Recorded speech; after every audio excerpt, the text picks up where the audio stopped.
evening, everyone.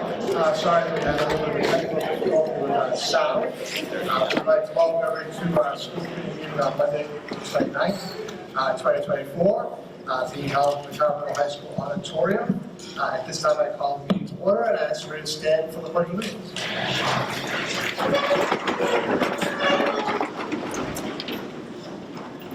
I pledge allegiance to the flag of the United States of America, and to the republic for which it stands, one nation, under God, indivisible, with liberty and justice for all.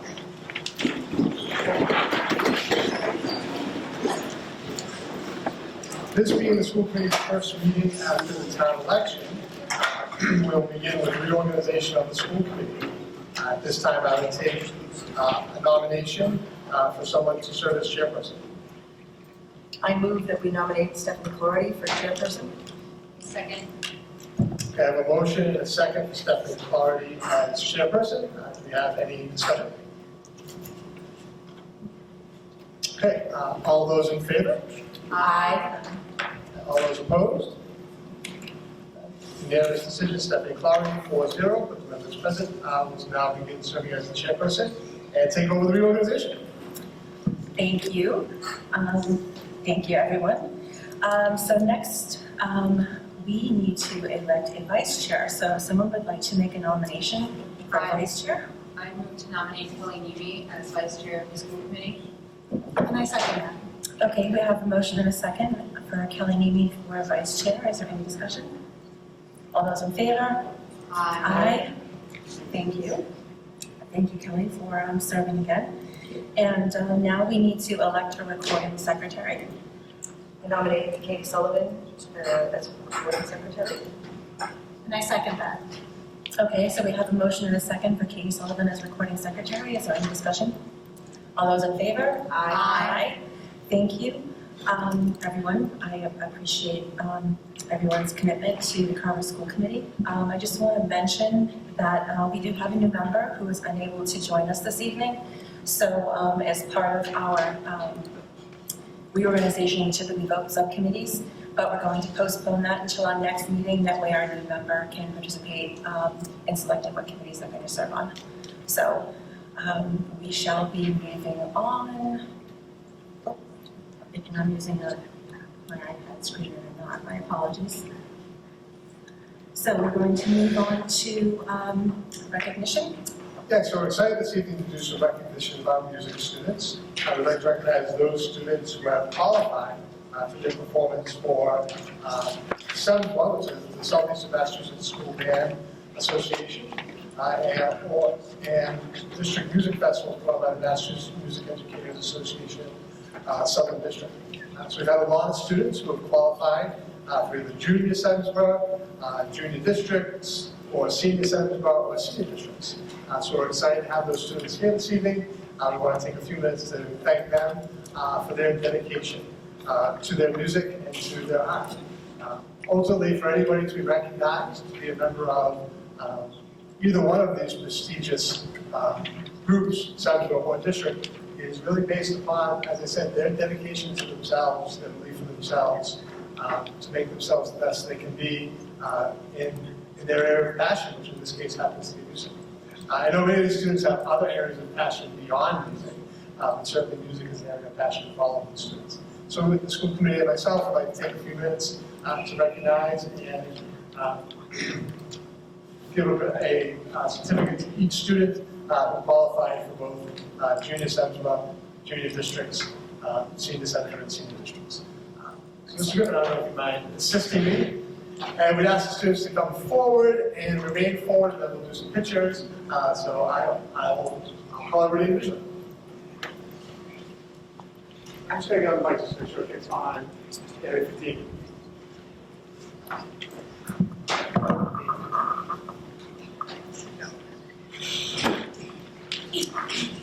First, Reagan Allegrini for junior Sedgwicksboro.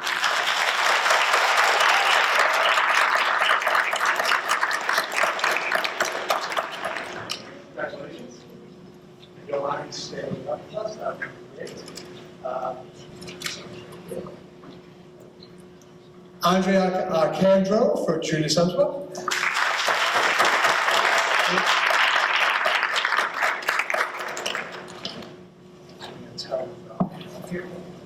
New funding. Lila Daly for Junior Central.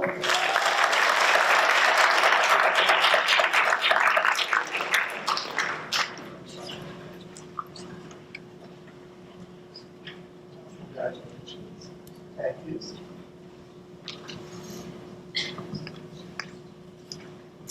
Megan Daly for Senior Central.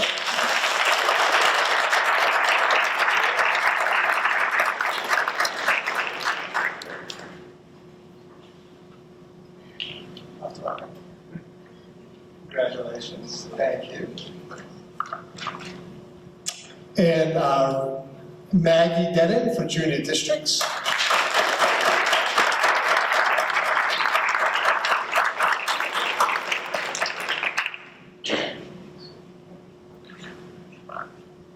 Congratulations. And Reed Doherty for Junior Central.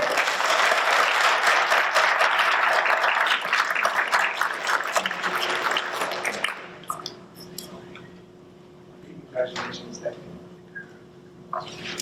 Maggie Ian for both Junior Central and Junior Districts.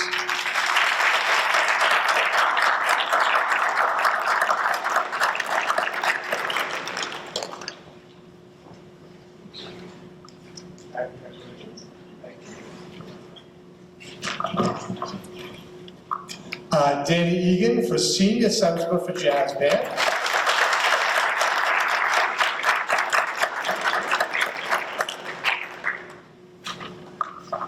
Lorelai Gurney for Junior Central.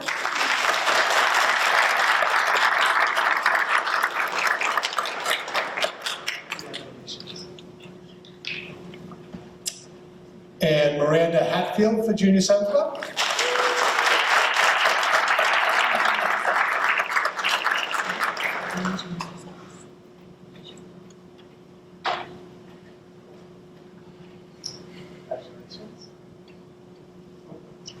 Sorry, Miranda. And Miranda also for Junior Districts by phone. Whoa.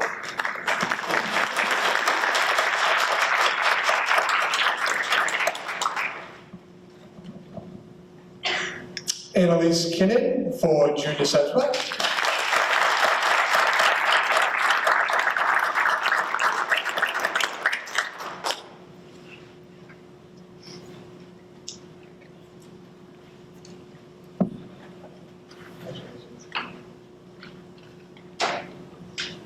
Hope Mannix for Junior Districts.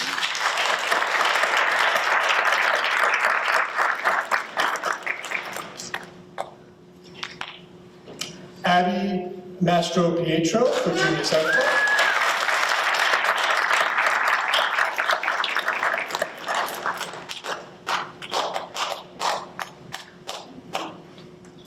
Long applause. Sydney Matrano for Junior Districts.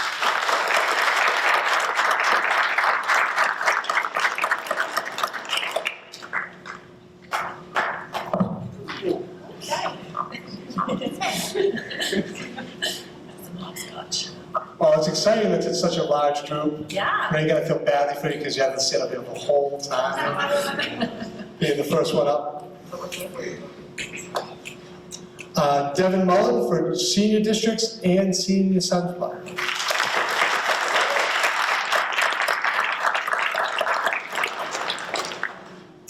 Emma Robbins for Senior Districts and Senior Central.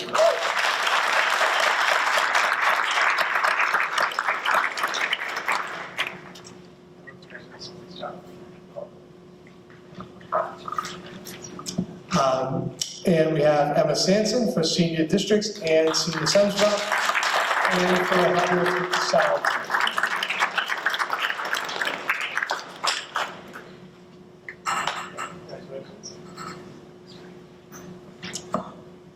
And Maura Sylvester for Junior Districts.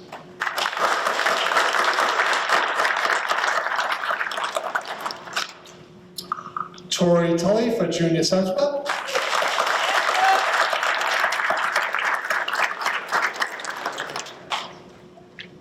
And Taylor Whipple for Junior Central.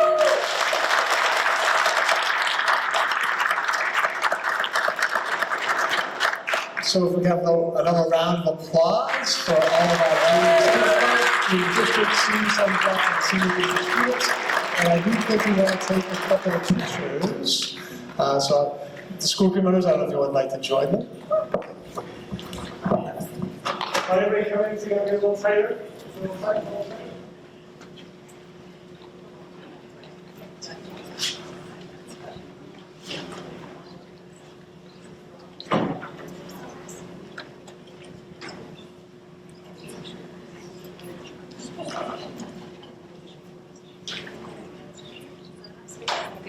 Jane, get ready, need a little time. Miss Nini, I can't see you. No, you don't need to hear. I'll stick my head perfect, that's just right.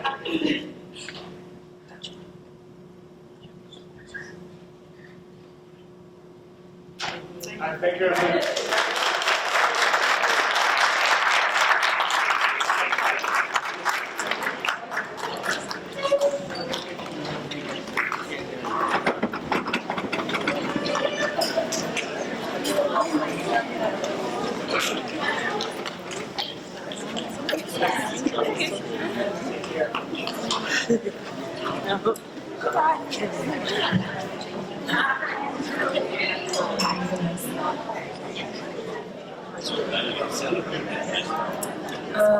Thank you to everyone that joined us. We all applaud your success. Look forward to the concerts coming up in May, and we can hear you perform. Very excited. Okay, so that brings us to comments from the EATC.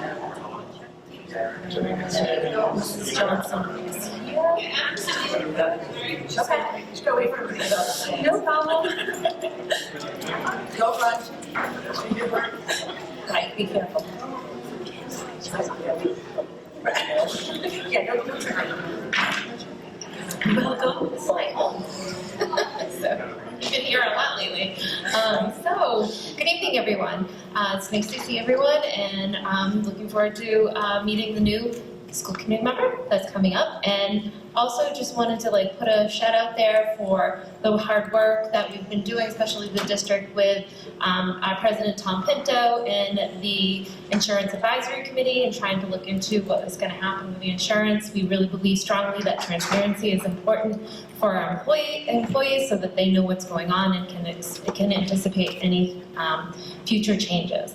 And so we just wanted to say that. We appreciate that, and appreciate all the support and everything that's been happening. So I hope everyone has a good night. Thank you. Thanks, Julie. Thank you very much for joining us. It's a treat to see you guys in person. And you're so busy, so thank you for being here. Okay, so that brings us to comments from the general public. Since we're not on Zoom, it only applies to people that are currently in the room with us. So if there's anyone that has anything they'd like to share, now is your opportunity to do so. You're welcome to come up to the table. Everyone has 3 minutes to discuss whatever topic they'd like. Looks like there's a mad dash. No, I'm just kidding. Okay, so seeing no movement to the microphone, we will move on to the approval of the minutes for the April 1st, 2024 open session of the Carver School Committee. I move that we approve the April 1st, 2024 open session minutes as written. Second? We have a motion and a second. Is there any discussion? All those in favor? Aye. Thank you very much. That brings us to communications. So we do have 2 communications this evening. First, we are excited to let everybody know that we received the official letter stating that we have been designated as an innovation career pathway in clean energy. We've talked about this a little bit. We have received the official designation and the official letter saying that we'll have a 3rd innovation pathway as designated by the Department of Education to go along with our manufacturing, engineering, and technology pathway and our environmental and agricultural sciences pathway. So we're excited about next year beginning that work of building the clean energy pathway. Excellent, that's great news. Thank you for sharing. And then our second announcement is actually a little bit of a preview of our upcoming middle school show. So we're going to invite Tammy back down to the mic. and she's excited to have a few of the students who are going to be performing in the upcoming middle school show. So Taylor Whipple, Lorelai Gurney, Silas Peabody, and Jasmine Blackburn are going to do a short vignette of the upcoming show to publicize. Excellent. Welcome. I'm excited. All right, thank you for coming. And I don't know if you just want to give us a little information, name of the show, when it's coming up. Yes. All that stuff. Excellent. So Silas here, and then Jack. Do you need one more chair? Yeah, actually, we do. 2 more chairs? Just one. I'm just gonna be here for half.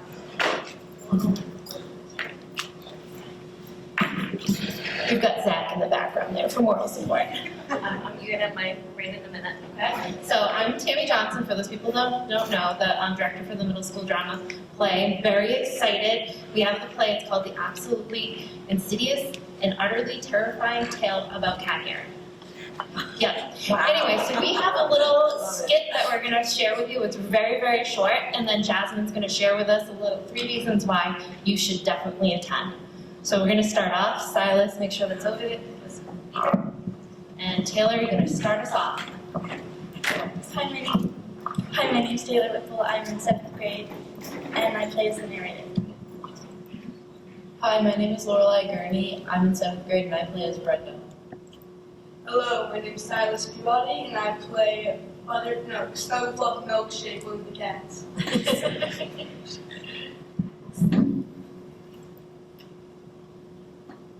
3, 2, 1, action. Brenda slowly dragged herself to her feet, straining against the crushing weight of the cat hair covering her body. Butterball Snowflake, Snugfluff Milkshake, how do you live like this? Had Brenda been able to speak cat, she would have understood this to mean, lady, I got news for you. There's more cat hair on you than there's ever been on me. But of course, unlike a mighty and omniscient narrator, Brenda was unable to interpret her cat's words. If she had, she might have grasped the simple implication behind them. That she looks like a Wookiee?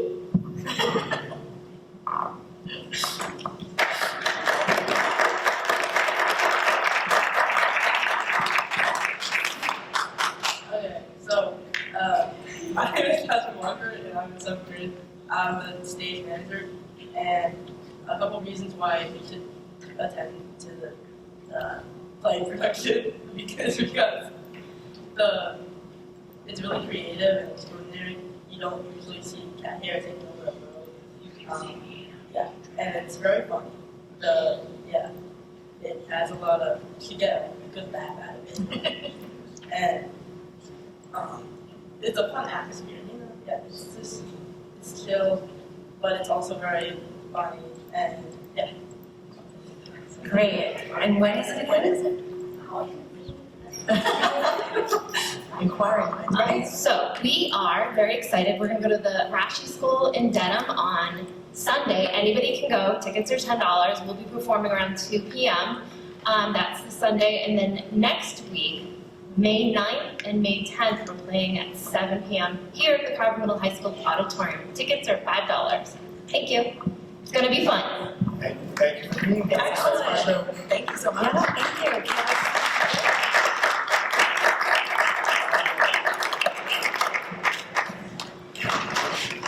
Very excited.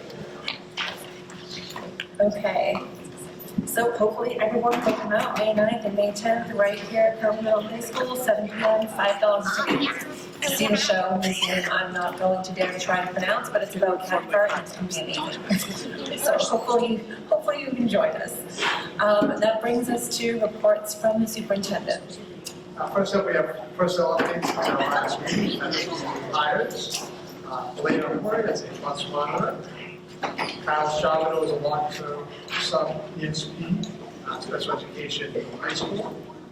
Elizabeth Hickman as a food service worker. And Justin Carpenter is a long-term sub-English teacher at the middle high school. We've had a couple resignations since we last met. Sarah Chavino is an adjustment counselor at Carver Middle High School. And Jesse Grady as a psychologist at Carver Middle High School. Jesse is going to finish the year with us. We will not return next year. Sarah's resignation actually takes effect at the end of this week. Okay. Thank you for that update. that brings us to updates from the Student Advisory Council. Hi everyone. For today's report, I'm essentially just going to cover the things that I've done with SURSAT, which is the Student Advisory Council for DESI that I was a part of this year. I spoke about this a few meetings back. Just to reiterate, this committee is made up of students from across southeastern Massachusetts who were nominated or elected to represent their district on the state level. We met roughly once every 2 months for the duration of the school year, and we just had our last meeting 2 weeks ago.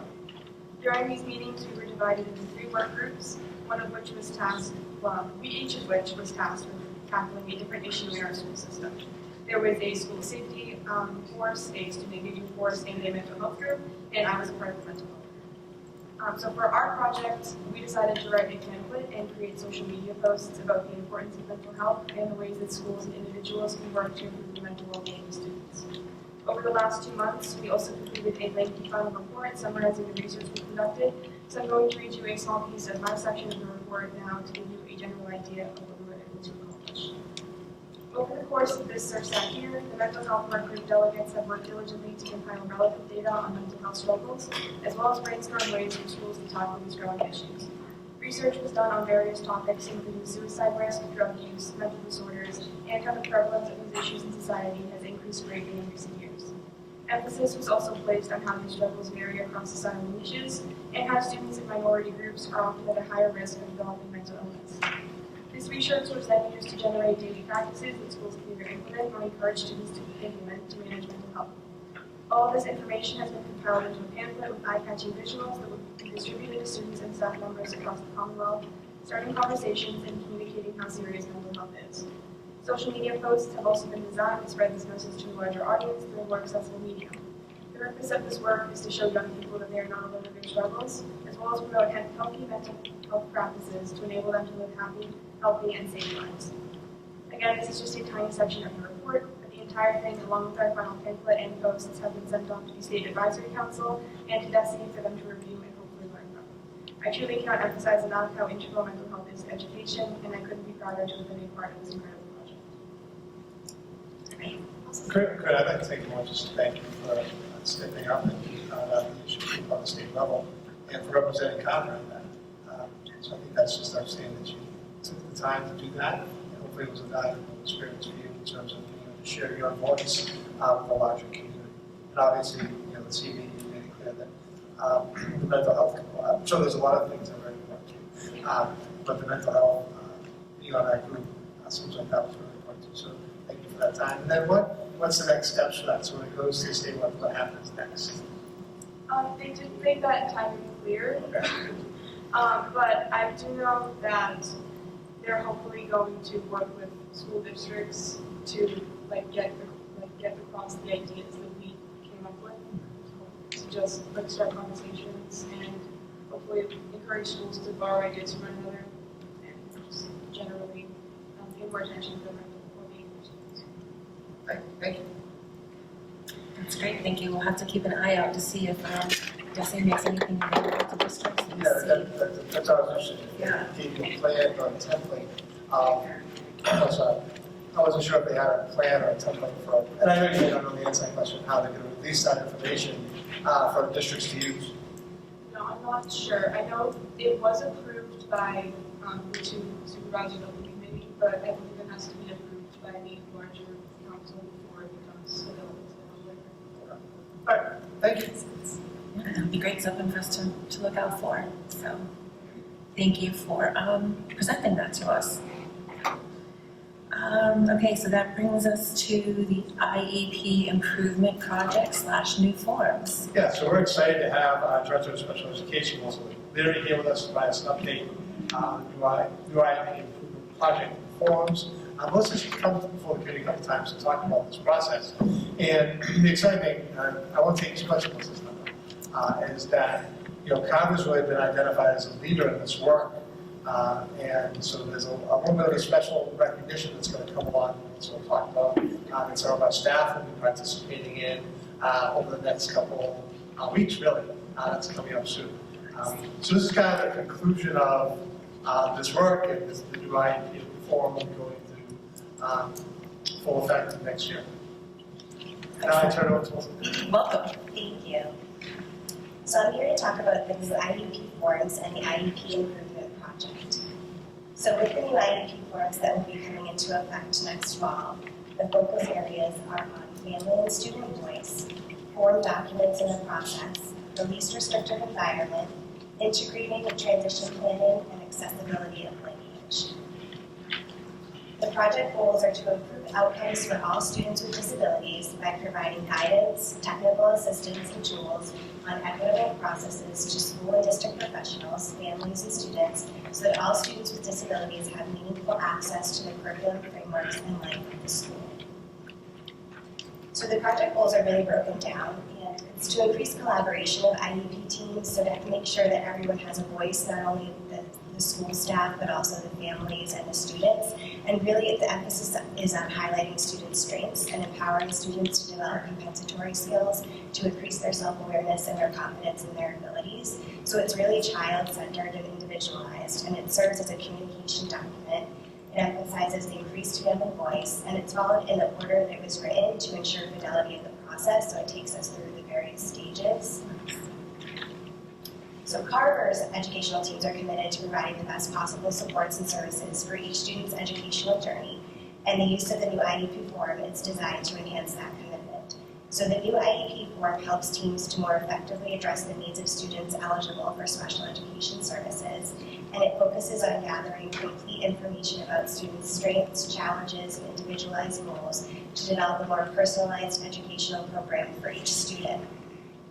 So it really focuses on enhanced collaboration, which is increasing communication with all team members and really having a better understanding of the students' unique needs and allowing for improved support strategies. It's designed to ensure clarity and consistency in the IEP process and implementation of state and federal requirements. And it facilitates smoother transitions between grade levels. So basically, it's starting out with having a vision for the student that starts out when they're young and then evolves as to their transitioning out into the real world. And it really is a nice document to kind of map that out for students as it evolves over time. And it's really designed to focus on that post-high school life. It offers a more detailed framework for documenting student progress, accommodations, and services that are tracking for achievements, as well as providing valuable information for future evaluations and assessments. And the main objectives are really to reduce redundancy. A lot of times in our old IEPs, we did a lot of copying and pasting of the testing information, and the new IEP is no longer having all of that copying and pasting. We're putting it in once, and then that's it. So it will be less kind of redundant. And then I just put on there the DESE website for the IEP Improvement Project. It's a wonderful wealth of resources of all the different information, technical guides, samples of the elementary IEPs, high school IEPs. So that's there. And then the part that's really exciting is that Carver is an early adopter school. So over the course of the past 4 years, actually, we've been working together to first of all look at our data, qualitative and quantitative information, and to really look and see if there's a problematic area or an area that we want to focus on more so in our school. And we determined that a lot of our IEPs have a lot of great best teacher practices, but they're not really individualized to the students. So we wanted to tackle universal design for learning within our school culture, so that's UDL. And UDL really emphasizes student voice and student autonomy and hearing the students and that they have a choice in what they are learning and a choice in how they're demonstrating their learning. So we did professional development for middle high school. The elementary school had already had professional development on UDL, so we did all staff professional development. And then we also had more in-depth training with our small IEP Improvement Project team so that we could be UDL coaches in a sense. We also shared out resources to teachers via email and at faculty meetings, really highlighting the UDL components. We had support from administration, and we identified ways to connect UDL to other school-wide initiatives. So a lot of times we have all these amazing acronyms in special education, and we wanted to show that they're all integrated, and it's not like this new theory or this new philosophy, but really it's a part of the things that we're always doing, which also is focused on project-based learning, social-emotional learning, and the vision of the graduate. So as the early adopter, one of the early adopter schools, we were interviewed last year, myself, Angie Townsend, the special education department chair, and a special education teacher from the elementary school were interviewed, and we had all of our information shared out. Then we're also in the IEP Improvement Project playbook, so it's any schools that were a part of it. We're School G, so later if you want to look through the playbook, it talks about all the great work that we did as School G. And then the really exciting thing that I'm actually, Do we want to look at school? oh sure, it kind of is what I had already shared, but it's towards the bottom, I think. I should have known the page number, I apologize. Right there. Yeah. School G. So it talks about the UDL that we did. And this is a playbook that's given to all schools in Massachusetts so they can see the great work that we did in Carver. But the final thing that's happening is we're going to be movie stars. We're going to be filmed on a short UDL video. They're coming to the school in the middle of May, and they're going to basically showcase our journey. So we'll be kind of creating mock scenes of what we did throughout the past 3 years, and that will be documented in a movie that will be shared with other districts. So we're really excited about The that. purpose of the video is to support other districts in the implementation of the new health code. So we're going to be identified by the state as kind of a leader in this area in terms of revising the IEP form and also gets certain set of rules of staff in the districts. Thank you. This is great. That's amazing. Wonderful. Any questions? I just wanted to also thank you and the team for your work on this, and I thought it was important to the school committee and the community as a whole, because to let them know that we've been a leader in the students and make the IEPs more individualized and more student-centered. Yeah, thank you so much. Look forward to seeing the video. You'll have to see how long it is, you'll have to show that as a recognition. Right? Yeah, absolutely. Maybe we can get our own reenactment. No. That's wonderful. Thank you so much for coming and for sharing that with us, and to you and to your team and everyone that was involved. I know that it's been quite the process to go through, and we appreciate your dedication. Thank you so much. Okay, so that brings us to the public hearing for the FY25 budget.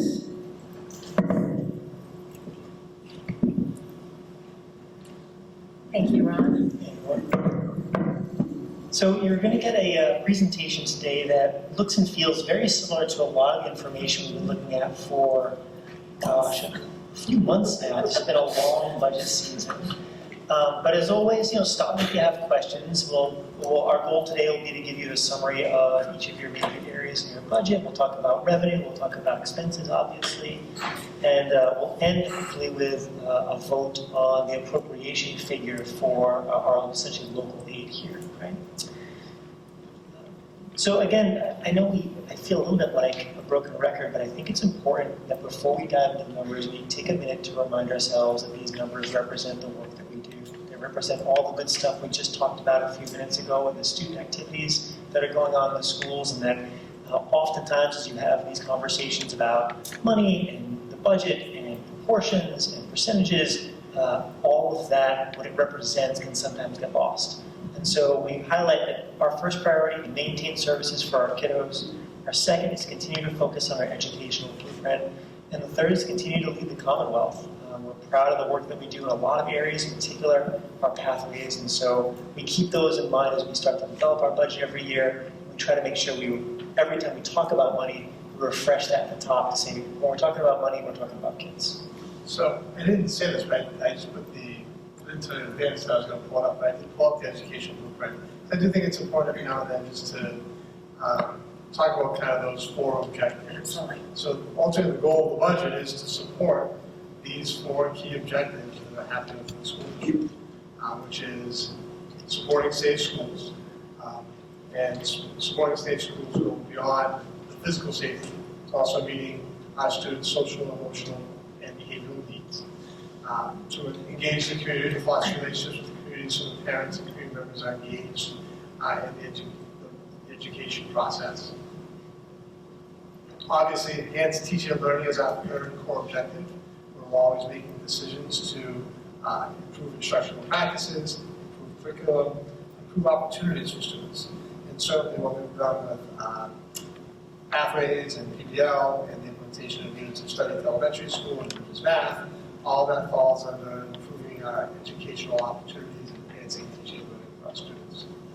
And then ultimately, in terms of tying to the budget, is is, at times there are limited resources and making the best decisions that we can as a district, and this concept of leveraging leadership policy and funding.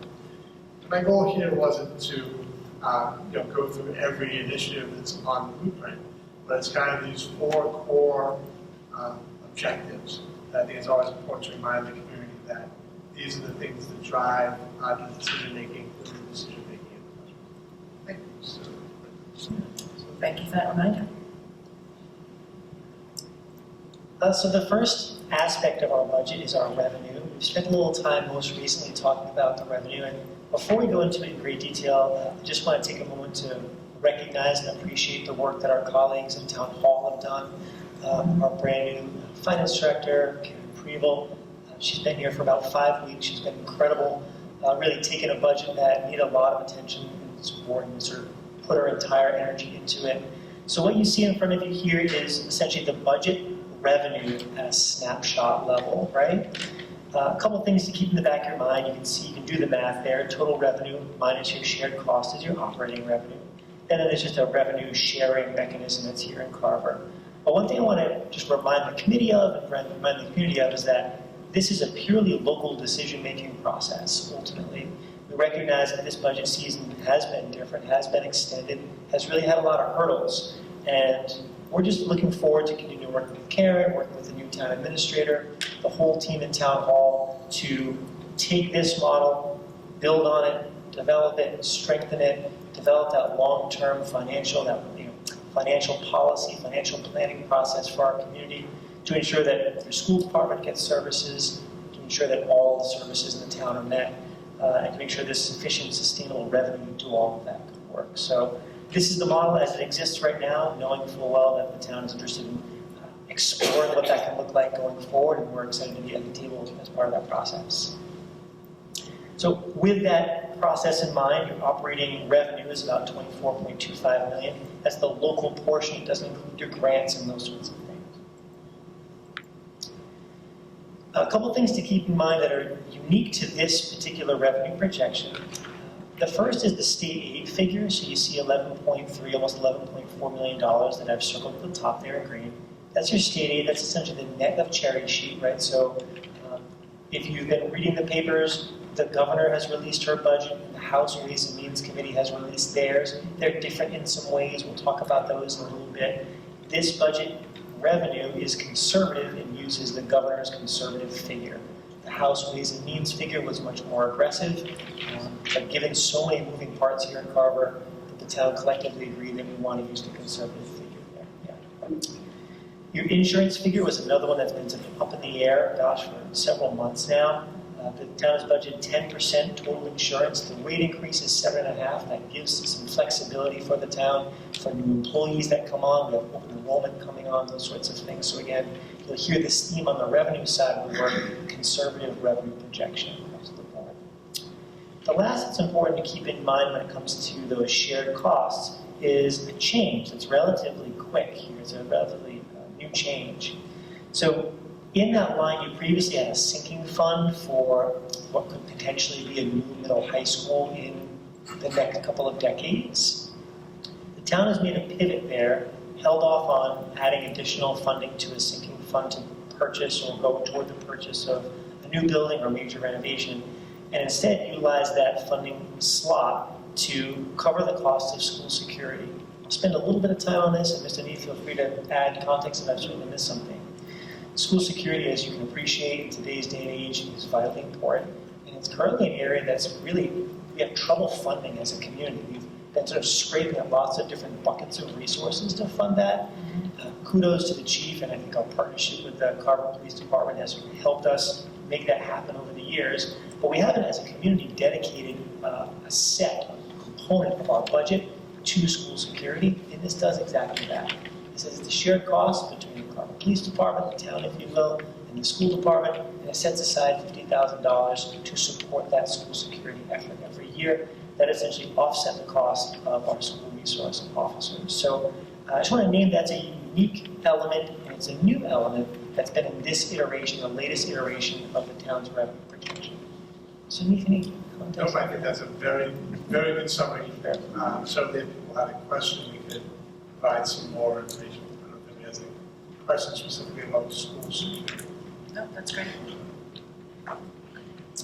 So that's the revenue side. I think you get your revenue, local revenue. We'll then turn over to the expense side. This is the budget side. Again, you've seen these slides before. This is the slide you're seeing here is how the Department of Elementary and Secondary Education requires us to do the accounting for schools. So they put it in these, essentially 6 buckets. And so that's how I presented to you today, 6 buckets. And I'll give you some detail about each of those buckets because some of them are really broad. 2000 series, so the district-wide bucket. You can see the total change there is the better part of $80,000 increase. The majority of it actually is just a reclass. So there were some technology costs that you've had in your district that really belonged here in this 1000 series. We went and did this deep dive into our accounting and said, they really belong to be reclassified here. So in this budget cycle, 60,000 of the 80,000 increase is purely a reclass from your 2000 series to 1000 series. I know that's super boring, but that's important to point. The other big changes really are just increases for legal services. We have upcoming CBAs, admin contract increases, certainly mask. We have the new mask hosting for our policy manual, so that has increased costs. And again, we recognize this has been a really challenging budget year period. So Sunif and I volunteered for more contractual increases, which brings some of that total 1000 series down a little bit. 2000 series is instructional services. Again, the way DESE structures it, it's a pretty big, broad section of your budget. That's $60,000 in technological related costs. They're like service costs for some of your online services. A lot of our educational services now are like subscriptions to math programs, subscriptions to a reading program, and so on. So anyway, those used to be 2,000, so now 1,000. That takes $60,000 for that series. You also have about $100,000 in savings due to a hire. So we originally we need to hire someone in for special education service, and that provides some additional savings here as well, which is really nice. The other components to this 2000 series, it obviously includes all your teacher salary grids, steps and lanes, and those sorts of things that we have increased and incremented each year. That includes your educational support staff, so your ESPs, same idea, steps and lanes. Some very modest increases to instructional supplies. No major new instructional supplies, things just cost more right now, so that's been accounted for. And as we've talked about for the past few months, we do still have 2 FTE as a reduction in force. Those are through attrition only though, and it was a CES position and a Carver High School position, but both through attrition. And the only thing I'll mention on that, just is for the elementary school, it's listed here as CES kindergarten instructor because in the budget, that's what the position was. Yeah. And so we talk about having a shift to a different place. So it's not a cut of a kindergarten teacher. It's just a kindergarten teacher who's retired that we're not replacing that position. Mm-hmm. And then at the high school, it's actually based on an adjustment counselor who has, well, it's not replacing an adjustment counselor who was retired. Which would be for our TAC program, transition systems program. But as Ron said, the current projection of these 2 full-time positions, one to elementary school, one to high school, would not actually cause any current employee to lose their job next year.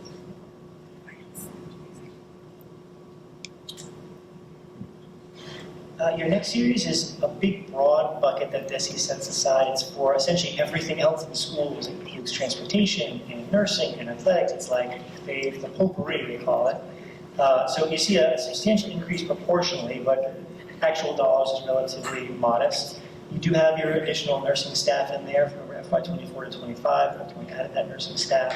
It includes your new driver's CBA. But some of the big movers are really the special education and homeless transportation contract services. As we talked about over the past few months, we've had a real increase, especially in the homeless population, kiddos who either started their time in Carver and have been displaced to some other community, or sort of come to Carver, displaced. In both of those cases, we've been helping support those kiddos in providing transportation, and sometimes that transportation can be really expensive because it's going an hour one direction in some cases.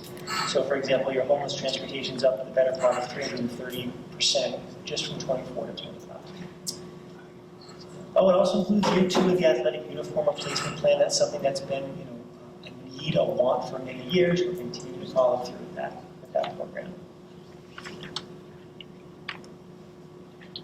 Your 4,000 series operations, that's the only place in your budget you're actually seeing some decrease. Not as significant a decrease as we had originally hoped, but still going down, which is helpful. It does reflect the new CBA for the custodians. It also reflects some turnover in that staffing as well.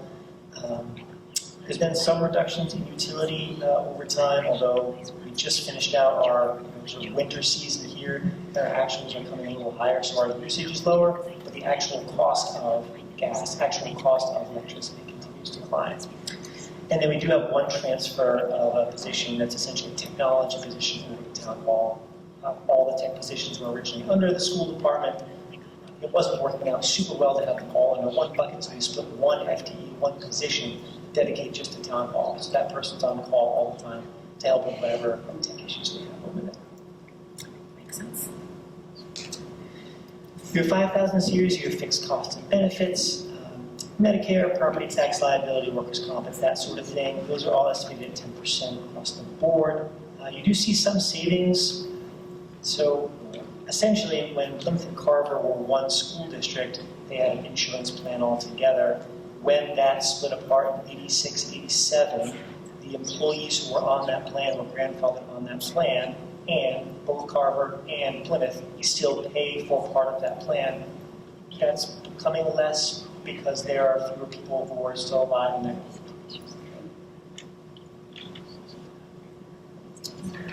And again, as we talked about, really this is the 9,000 series is the takeaway for your FY25 budget. If you take nothing else from our conversation today, the large majority of your budget is similar to 24, with the exception of your special education tuitions. So as you can see, the better part of a 50% increase from one year to the next, that's pretty atypical. That's not a kind of pattern that we see year to year, but it's really put us in a spot where we've got to be cognizant of every dollar when it comes to our budget and when it comes to our revenue. So we'll spend a couple minutes again doing some drill down just for the sake of transparency and understanding of what this looks like.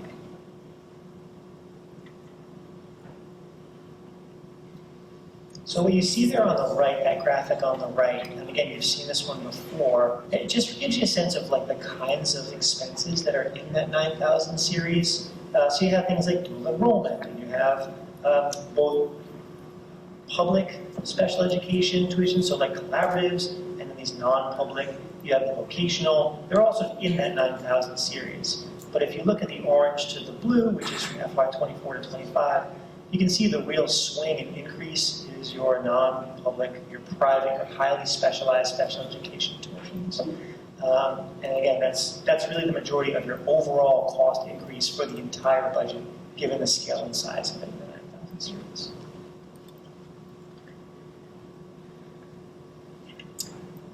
Again, we talked a little about this one as well, but I thought this is helpful for context. Your typical graphic on the right would be, your staffing be the largest increase in any given year. About 78% of all of our costs are staffing, so we're in the business of people. But this year, again, it's an atypical year where you see those special education tuitions sort of leading the charge in terms of overall change for FY24 and FY25. And again, this just gives you some trend data from FY22 to the projection in 25. I gave you actuals for 22 and 23. We're still using budget for 24 because this fiscal year is not over. And you can see that pretty substantial jump over to 25 and the total special education out of district tuition cost over time. Again, I know we've gone over that, but I feel like that's the big takeaway for your budget. So here's a high-level executive summary of what your budget looks like. Again, typically you get about 3/4 of your overall budget dedicated to staff. That's the majority of what we spend money on as a school department. That's typical for most school departments in the Commonwealth. If you go to the next slide, it's probably a nice, better example of it. Yeah. So what I did was just to give you a set of context for this. So you can see FY24's pie chart versus FY25's pie chart. Conceptually, they're very similar. I think the difference that you see, though, is that proportionally your tuitions are up. So you see it was 8% of your total costs in FY24 was essentially special education tuitions. That's increased by 2% of your overall budget, which is really substantial. And again, we had reductions in force as part of our strategy to sort of mitigate some of the total impact and balance our budget. So you can see proportionally employee costs went down 2%. So I thought that was a helpful illustration of where you stand with your budget and how it's constructed. So your last couple slides just give you the snapshot of what we've talked about. Again, you look at your FY25 budget. All in, less RIFs, you're about $26.3 million. That's an increase of 7.3%. Again, atypical. You're typically going to be around 5%, give or take, for our given school department.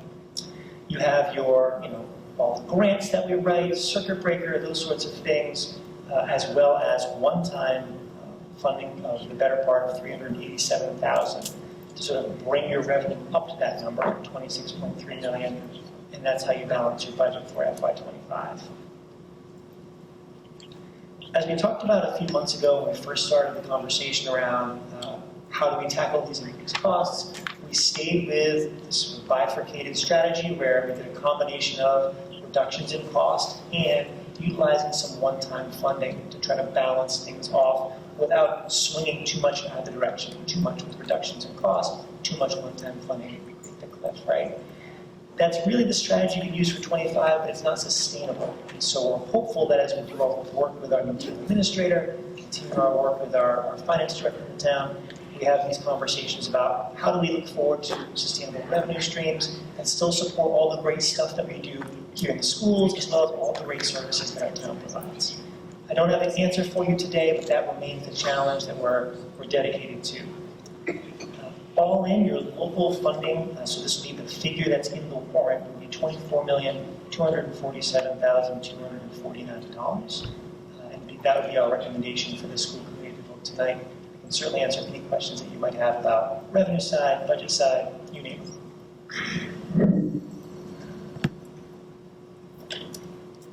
I got a question.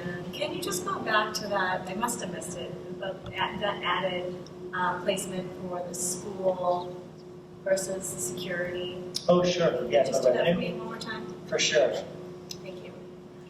Slide 5. Yeah, so it's actually a relatively new addition late in the process. I'll give you the genesis of it. One of the things I appreciate about working with the team here in Carver is that more often than not, whenever there's a challenge, we get the department heads around a table and we sort of work through the challenge together.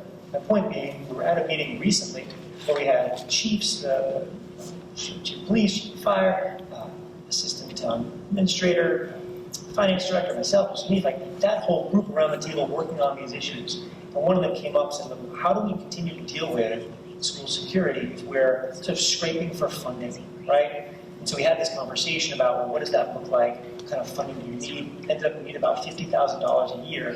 And each year for the past several years, there's been this mad dash trying to find that resource instead of making that part of the plan. So I said, if we could make that part of the plan now, FY25, we could move forward with at least a guaranteed revenue source for school security for the SRO.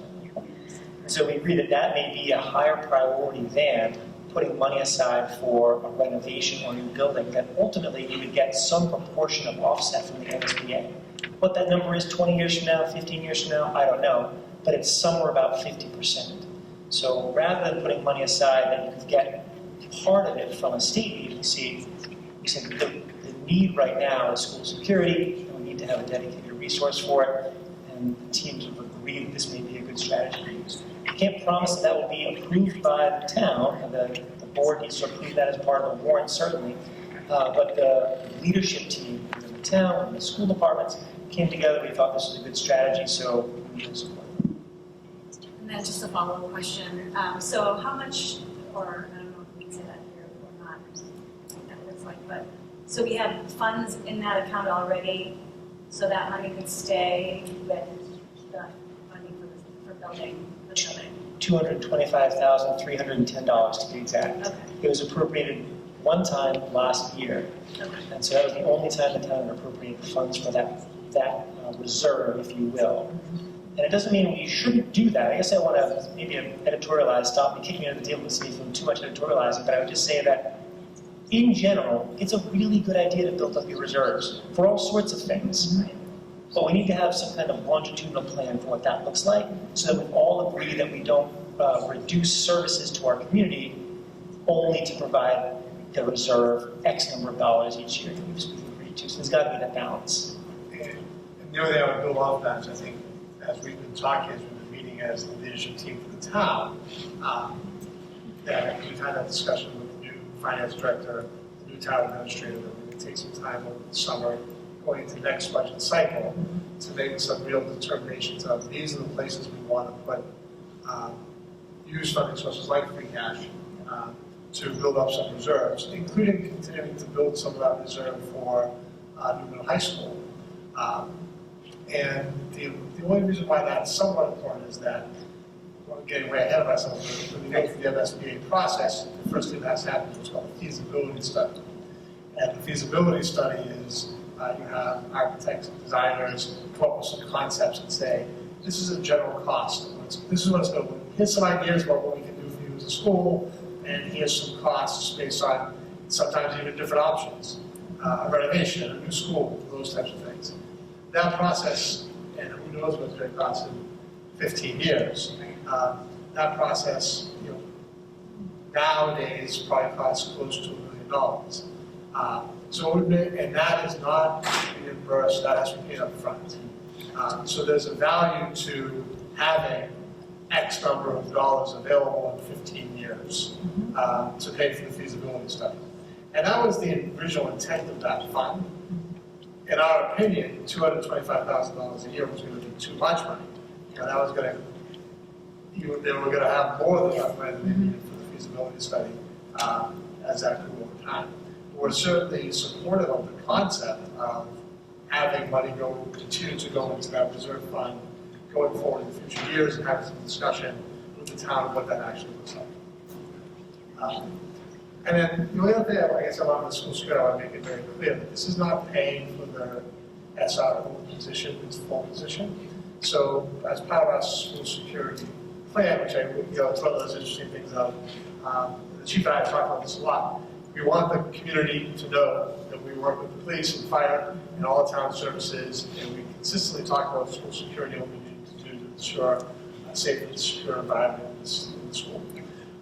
But we don't want to lay out the plan if here's our plan of what school security is. So, there are measures, there are some police services that we utilize beyond just the SRO to ensure that school security on a daily or regular basis. And that's where some of that cost lies. And over the last, as Ron mentioned, over the last several years, the school and the police department have kind of been going back and forth and kind of worked together and say, okay, what can we cobble together to make this work? Instead of doing that every year, we're saying, why don't we just name it and put it in the budget? Make it a priority. But I don't want someone to think that that's the SRO salary or specifically paying the full SRO salary. So there are services that the police provide and town resources provide beyond just the SRO. Thank you. I appreciate all of the thought that has gone into really looking at what reserves make sense to fund at what level. We're so fortunate in Carver to have the collaboration that we have right now. I know our town's kind of in a little bit of a time of transition, but there are so many people who are dedicated to sitting at the table and having those conversations. And I know it's many, many hours of work over and above your regular 40 hours for everyone involved. So I'm very grateful to the commitment that is there, and we are fortunate to be where we are because of those efforts. So thank you, Ron, and thank you, Scott, and thank you to everyone on the town side that's willing to sit at the table and have those conversations and try to come up with a way to fund what our whole community needs. Does anyone have any questions? Appreciate the presentation, appreciate the transparency, appreciate the drill downs. I hope people will take a look at this and join us at town meeting. Yes. I move to approve a school budget of $24,247,249 for the FY25 school year. I second. We have a motion and a second. Is there any further discussion? All those in favor? Aye. Again, thank you very much. We appreciate all of the information. And that brings us to something else that is very, very exciting in collaboration with our community, the Coloring Classroom Project update. Yeah, so this will be our final update. It will be our final update because the project is done. Yeah. Students are able to return to the space on Monday, April 22nd. We actually have our final closeout meeting on the project tomorrow. So tomorrow is our final meeting to finalize the project. And we're really just excited about the opportunities this project is going to provide for our students and for the community. We are working with Mr. Portland right now, and Mrs. Cabral to plan some sort of event prior to the end of the school year. Where I think we invited some members of the community, some of the town boards that have supported us, in terms of the select board, the finance committee, the school committee, and we're thinking right now. The plans are finalized with the date. We're looking to have a luncheon by the culinary group for those groups that have supported the implementation of the project. It's kind of a ribbon cutting or a celebration. So this is, unfortunately today when I went by the space, Mr. Portland was not there, the class was not in session, so I grabbed the student today, so students can't go in now. So we'll take a look at Right, I can just imagine the smile that Chef must be walking around this building with. Yeah, it's a beautiful new space. So actually the first thing that they've done is they've really spent the last week cleaning, and not cleaning the new space, but cleaning all of the dishes and the pots and the pans. So you can see in this picture they have glassware and dishes, and so they've started the culinary space by doing a lot of cleaning, so that anything that went back into that room was cleaned before it did in terms of kitchen materials. And I have one final picture of who is a student in Chef's culinary classes. Just Yeah. No, it's great. It's gorgeous. Right? Absolutely gorgeous. So we're excited that, obviously, our original goal was to try to have that project done by the beginning of the school year. But I think there's always a couple bumps in the road as you go. But we're excited that we're able to have students in there and begin to use the space. I think it's going to be a great space for our students in the future. Absolutely. I can't wait to see it, all that they accomplish. This is true. And I know in the beginning of the project, what I should have done in CD, which I didn't do, was done a few before and afters. I know we all saw the space. Oh, yeah. We all see the space. We saw it with the time.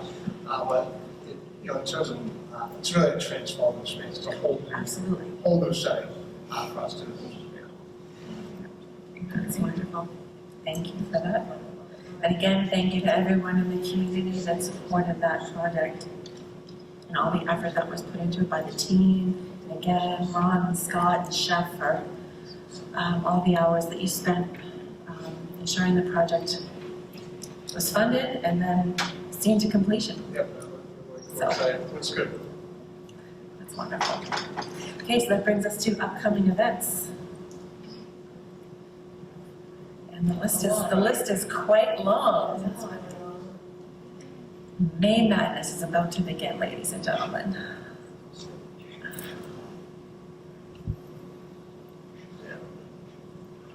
Full screen.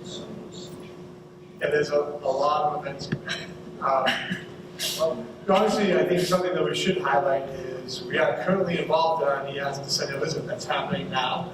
So that's starting today, it's going through Wednesday.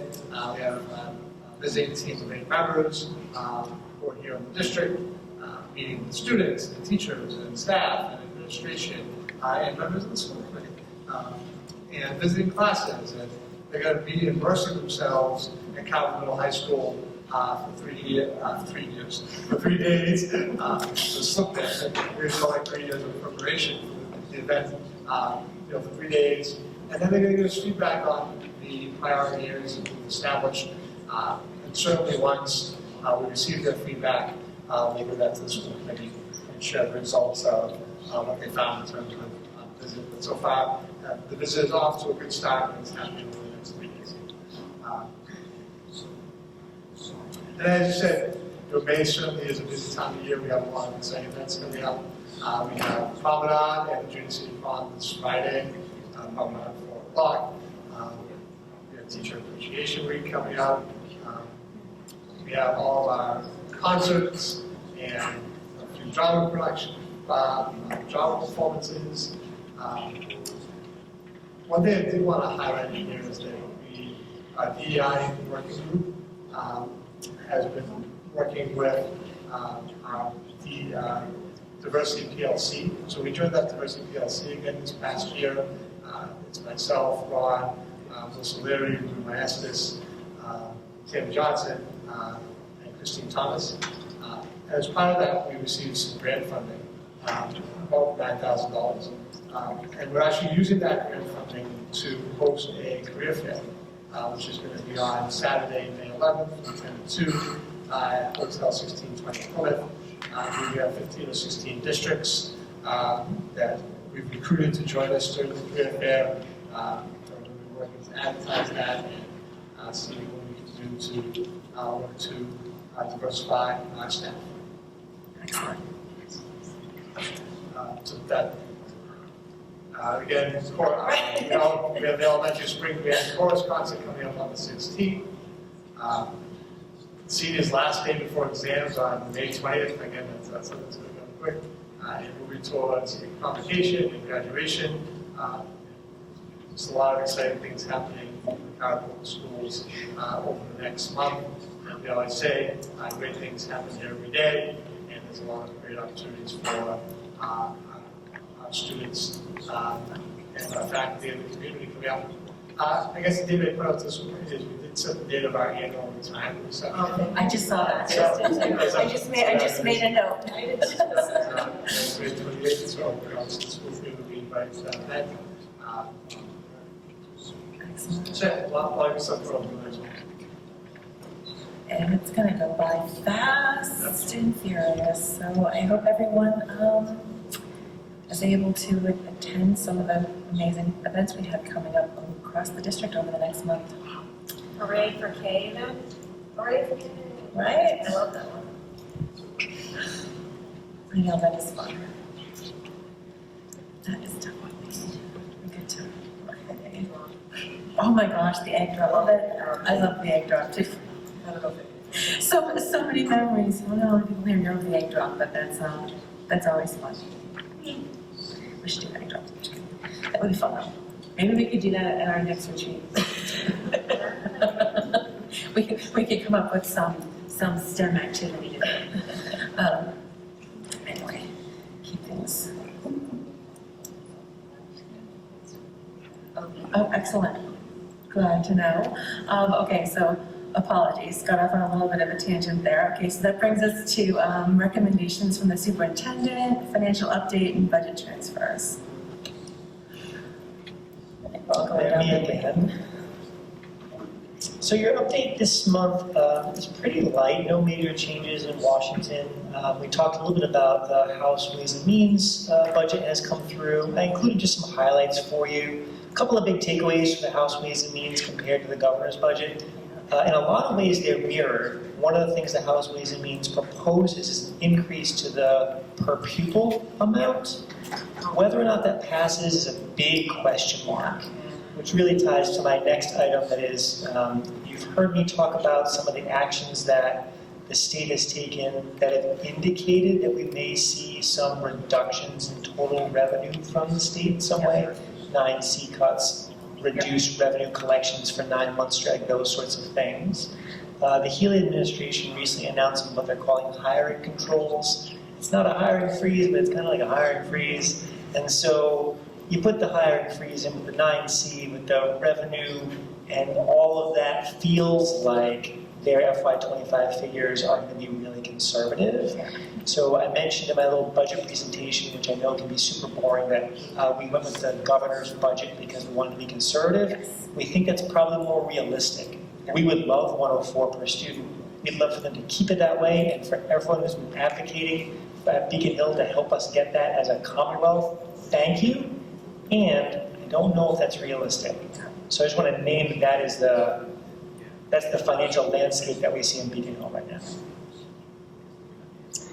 The rest is just your warrants, your payroll expenses, and no grant action right now, but I can share the transfers for you.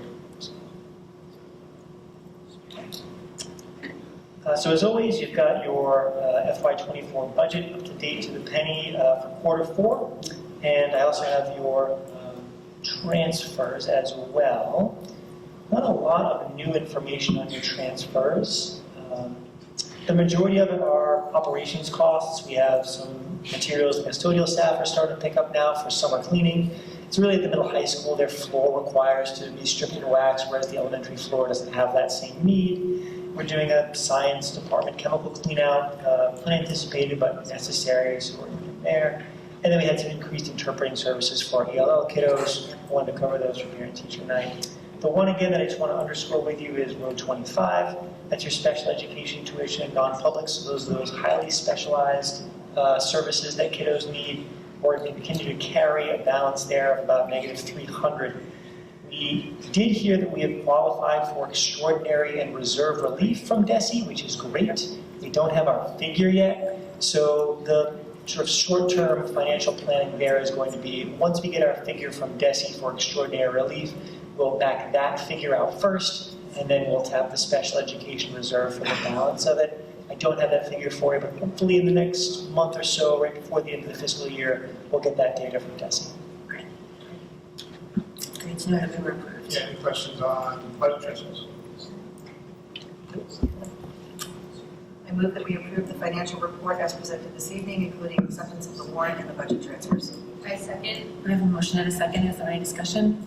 All those in favor? Aye. Thank you very much, Van Loan. We appreciate it. And then that brings us to school choice for the 2024-2025 school year. Okay, so on an annual basis, the school committee has to decide if they're going to accept schools of choice as a district. Last year, the committee voted to approve school choice in kindergarten in grades 9 through 12, with a total of 5 slots in each grade level. This has been a consistent recommendation for the last several years, and ultimately, I think it's been a real positive for the school district.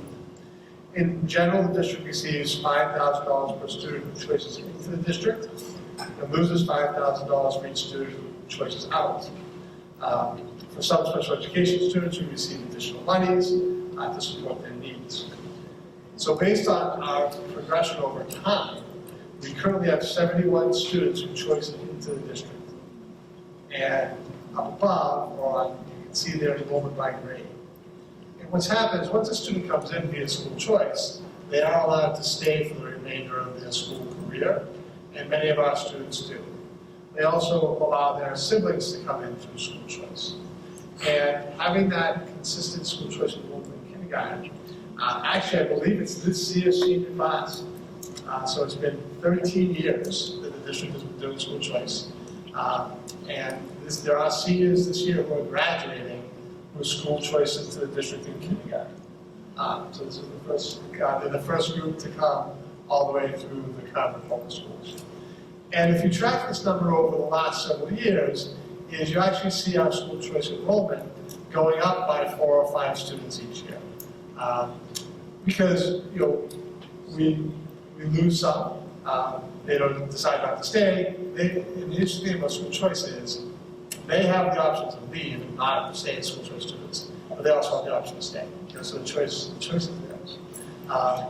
And then you'll see below the breakdown of where our school choice students enroll from. So Wareham is the largest district with 28 students, 21 from Middleborough, 11 from Plymouth are our top 3 districts in which students school choice from.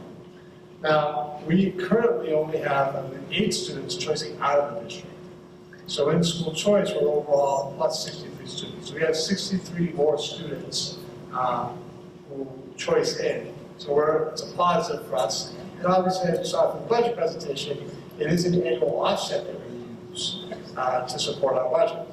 And this year, that is annual, the monies that we bring into school choice go into a revolving fund. They do roll over, they do not need to be spent within the fiscal year. So this school choice has allowed us to use some additional school choice monies this year to support shortfalls. I think the number was around $387,000 in school choice monies that we're utilizing to help stabilize and balance the budget. So from a financial perspective, there's certainly a benefit for school choice for the district. And the balancing act always is you don't want to open up too much school choice, because if you have too many students choicing into the district, then you need more staff, and then you lose the value, you lose the positive value of the income that you're bringing in. Then you also have to start to worry about the impacts on class size and all those types of things. Where that concept of allowing 5 students per grade level, which is the approach we've taken for many years now, is even if we fill all 5 slots in a given grade, it doesn't dramatically increase class size, so it doesn't have a huge impact there. And it doesn't force us to have to look at adding additional staff. So I actually feel like, what my experience tells me is that this number of 5 students in those grades are beneficial. So, reality, last year you opened up, as a committee, we opened up 25 slots. That resulted in 13 additional enrollments. So we didn't fill all our slots this year, but we got 13 new students. And that varies from year to year. Generally, we almost always fill our 5 kindergarten slots. At the high school level, which I wasn't thinking about it at the time when we first started doing school choice at the high school level several years back, but I really see the benefit of it now. Many of our students who choice at the high school level are Carver residents who are here, whose families have been forced to move. And they like to have the option of, they can stay. So even if their family moves out of Carver and moves to a local community, they have the ability and the option to stay.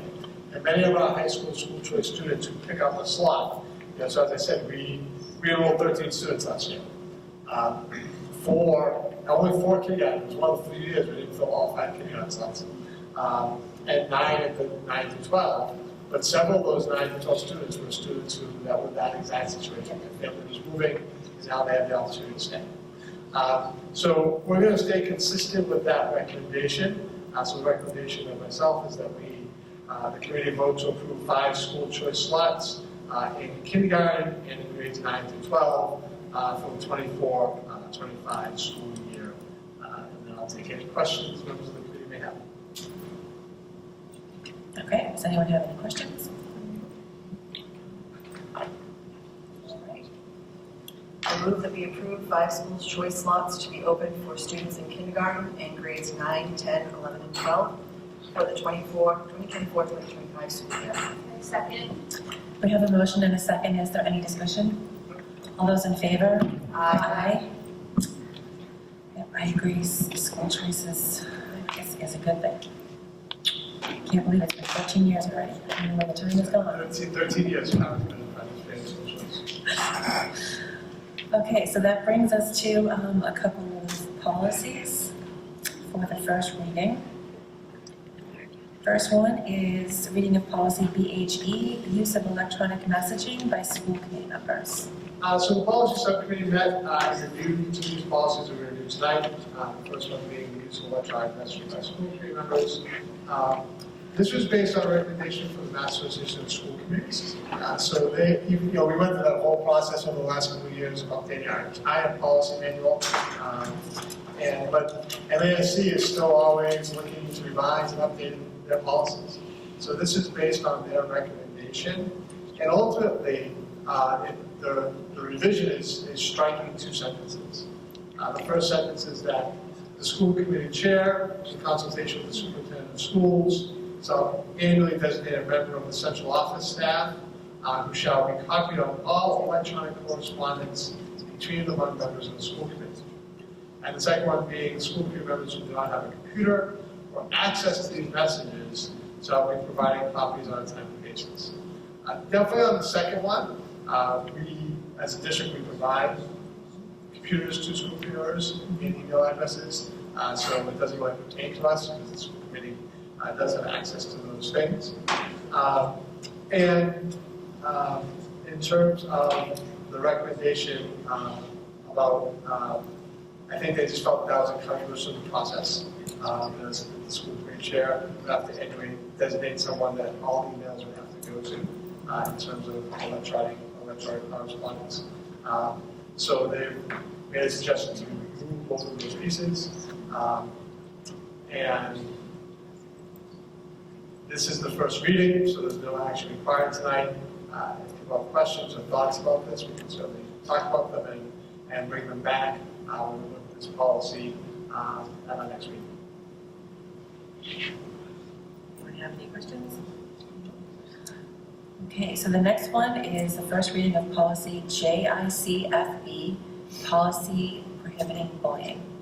This policy is a little bit longer, and those in the audience are on Area 15 watching at home.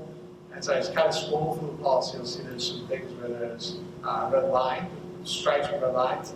Those are actually just typos that we found in our policy manual being posted on NASC. So we're actually doing, Gina and I are going to do a little review of some policies. We're going to random some policies and say why.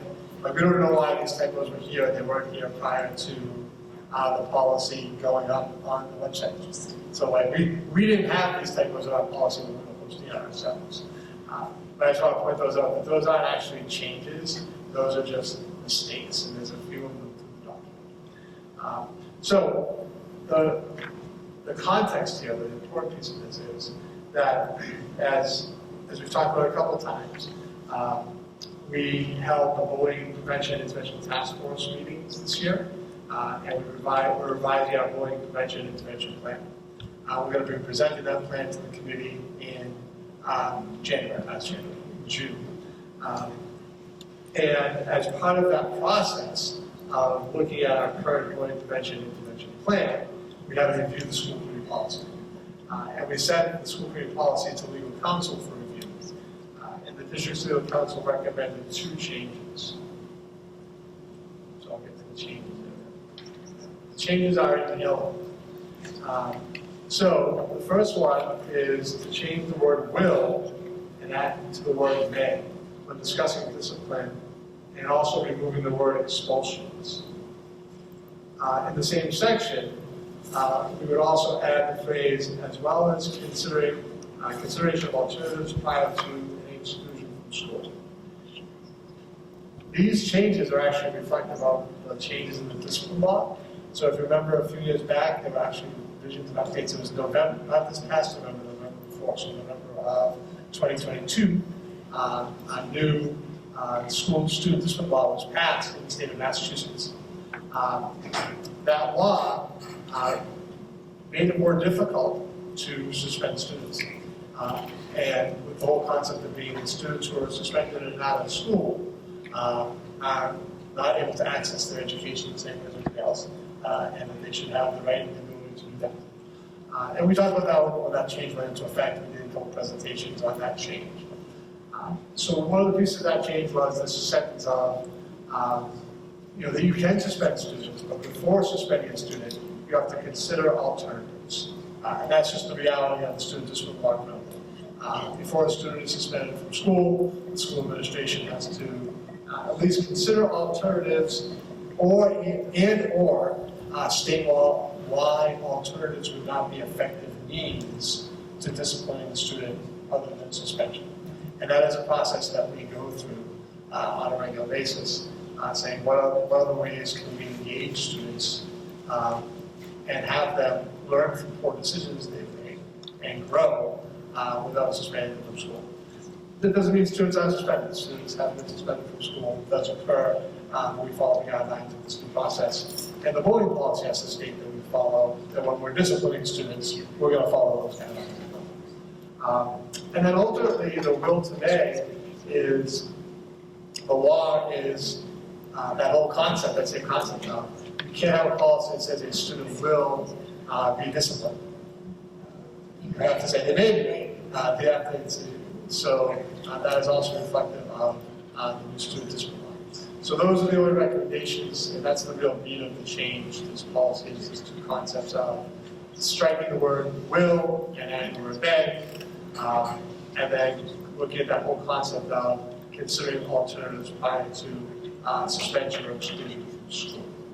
The second change in here is the policy.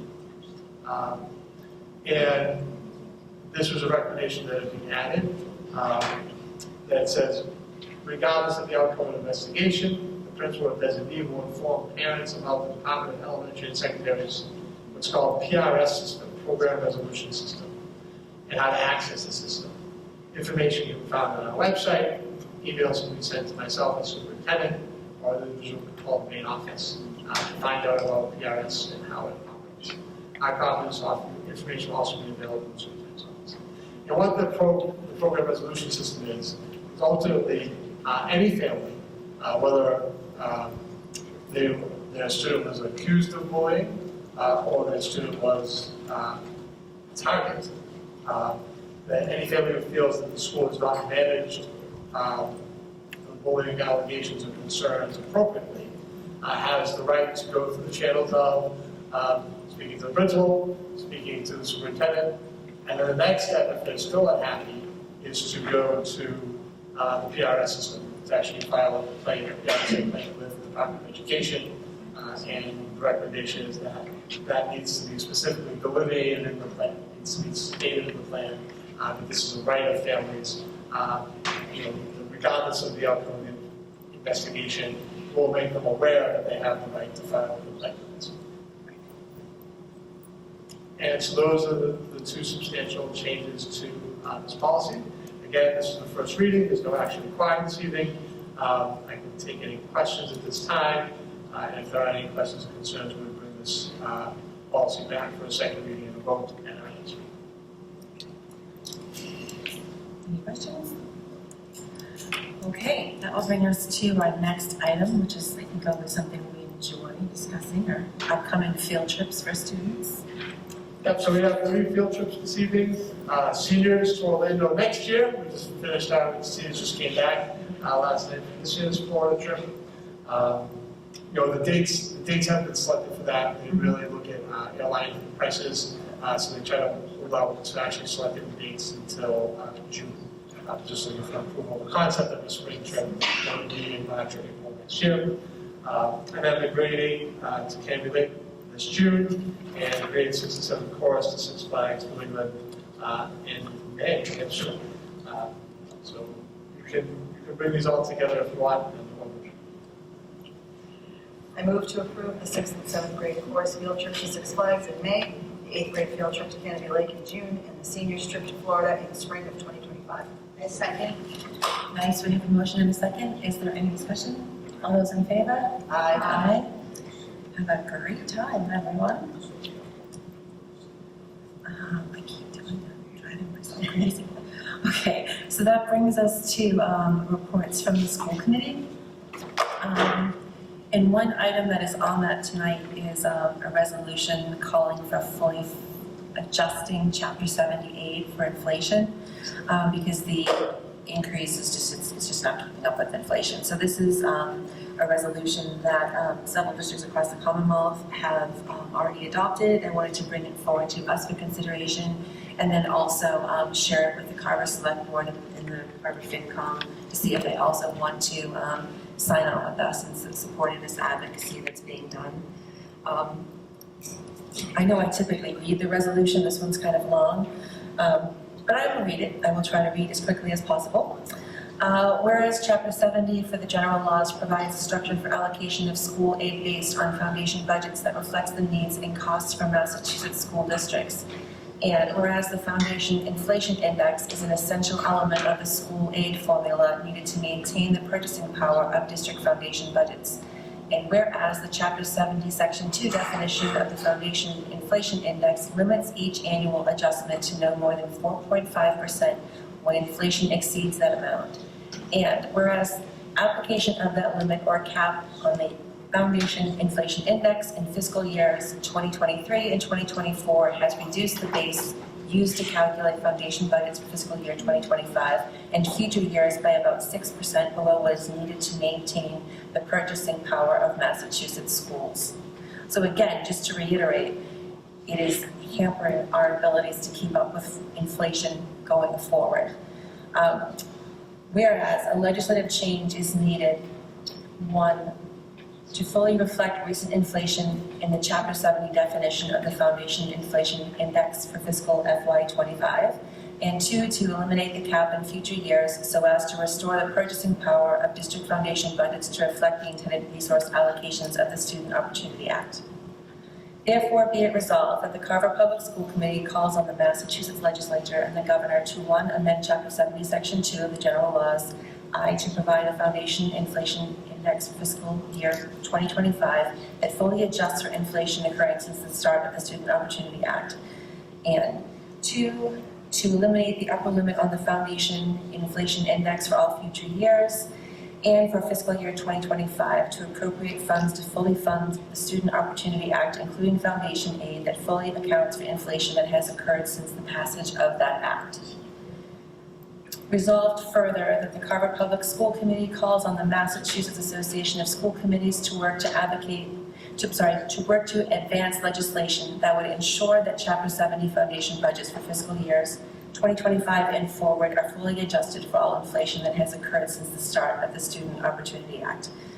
This is something that the Board of Directors of MASC has been advocating for months, both on Beacon Hill and Capitol Hill.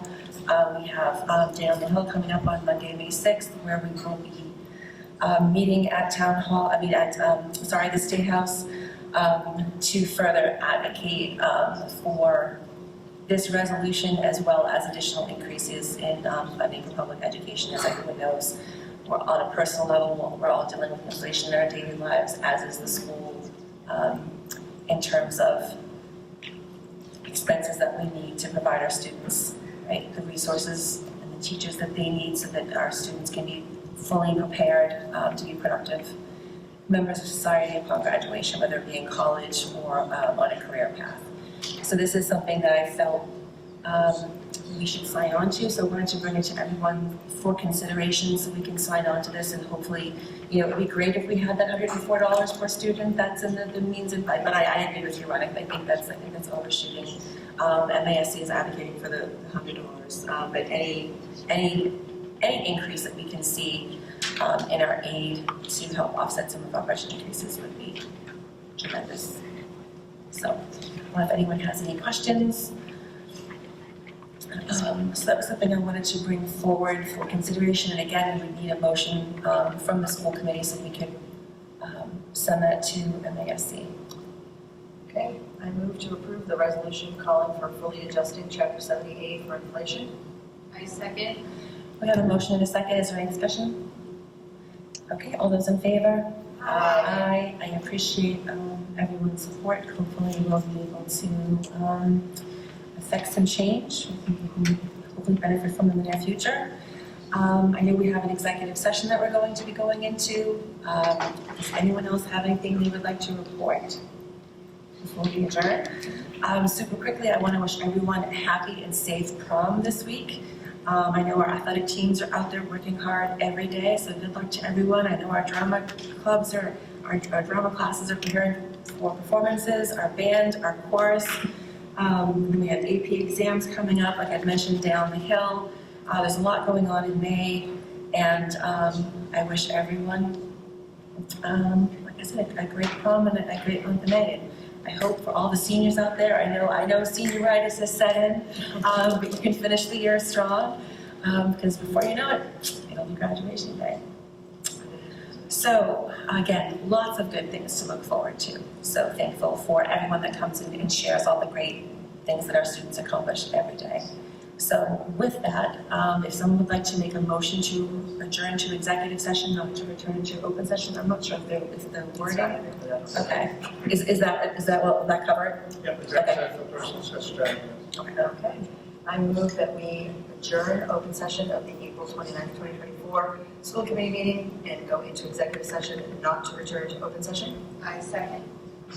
We have to state the purpose. Purpose of. Go into executive session for the purpose of discussing strategy with respect to collective bargaining for bus drivers. I second. Okay, we have a motion and a second. Since we are adjourning to executive session, this is a roll call vote. Jackie Lake, aye. Stephanie Clarity, aye. Kelly Mimi, aye. Katie Sullivan, aye. The public session of the Carver School Committee is ended at 8:37 p.m. on April 29th, 2024. Thank you, everyone who joined us. And we'll see you, May 20th. May 20th.